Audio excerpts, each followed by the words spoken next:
Shalom anak-anak Miss, kembali kita belajar dari buku tema kita ya sayang, pembelajaran 4 halaman 22 ya sayangnya. Kita belajar tentang menjaga persatuan dan kesatuan. Bhinneka Tunggal Ika itu adalah semboyan bangsa Indonesia. Apa artinya Bhinneka Tunggal Ika? Yaitu berbeda-beda tetapi tetap satu jua. Semboyan ini merupakan prinsip dari negara Indonesia, menyatakan bahwa bangsa Indonesia kita adalah bangsa yang bersatu. Sebagai rakyat Indonesia, kita harus menunjukkan sikap menjaga persatuan dan kesatuan bangsa. Sebagai berikut: menghormati teman yang sedang beribadah, tidak membeda-bedakan teman yang berbeda suku, menghormati teman yang sedang menyampaikan pendapat, meminta maaf jika melakukan kesalahan, menghormati keragaman budaya lain, bahkan masih banyak yang lain ya sayangnya. Nah, sikap menjaga persatuan dan kesatuan ini merupakan sikap kita bahwa kita sangat mencintai Indonesia yang penuh dengan budaya, bahasa, agama, dan suku-suku yang lainnya. Oke, anak-anak Miss, menghormati teman yang beribadah itu adalah sikap persatuan dan kesatuan. Jadi kalau kita memiliki teman yang berbeda agama, kita harus menghormati mereka melakukan ibadahnya. Kita tidak boleh mengganggu ya sayangnya. Begitu juga dengan yang berbeda suku, tidak boleh mengejek suku yang lain. Kalau kita lihat suku yang lain warna kulitnya berbeda dengan warna kulit kita nggak boleh mengejek mereka ya sayangnya. Bahkan kita harus menghormati orang atau teman yang sedang menyampaikan pendapat. Jika teman kita sedang berbicara, kita harus diam mendengarkan, dan setelah mereka selesai berbicara baru kita menyampaikan pendapat kita. Dan kalau kita melakukan kesalahan, kita harus berani meminta maaf ya, dan tidak boleh saling menyalahkan. Nah, itu hanya salah satu contoh atau beberapa contoh menjaga persatuan dan kesatuan. Nah, sekarang di sini ada tugas kita ya sayang.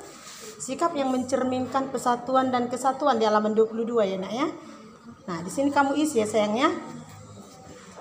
Kemudian di halaman 23 menyajikan gagasan pokok dan gagasan pendukung dalam bentuk peta pikiran. Nah, kemarin itu kita sudah buat ya sayang, bagaimana membuat gagasan pokok, gagasan pendukung ya. Kamu sudah tahu ya nak, gagasan pokok adalah topik yang dibahas dalam suatu teks. Apa topiknya?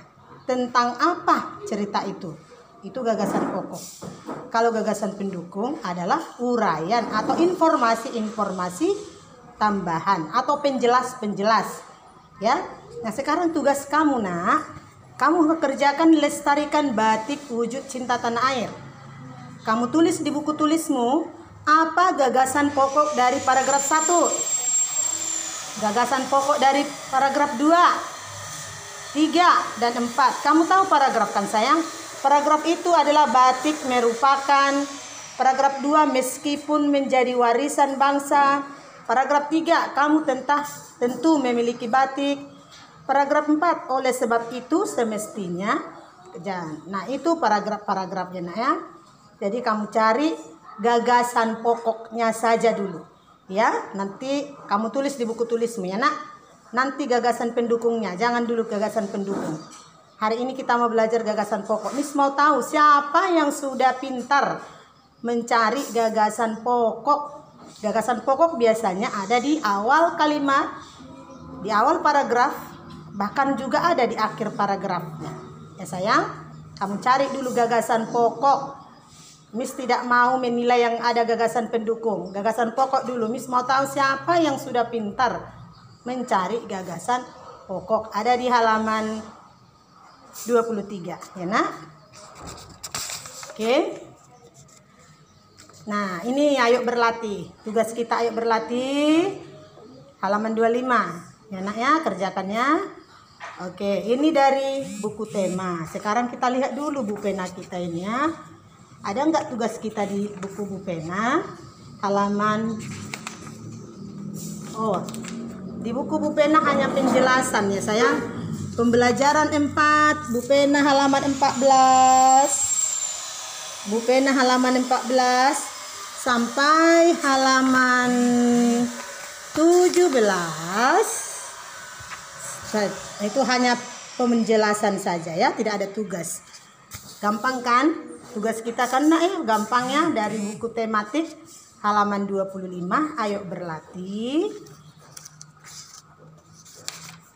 Dan mencari gagasan pokok halaman 23 dan halaman 22 mengerjakan tugas sikap mencerminkan persatuan dan kesatuan ya. Oke, kerjakan ya sayang. Kirimkan ke WA Miss pribadi ya. Salam sehat, Tuhan Yesus memberkatimu.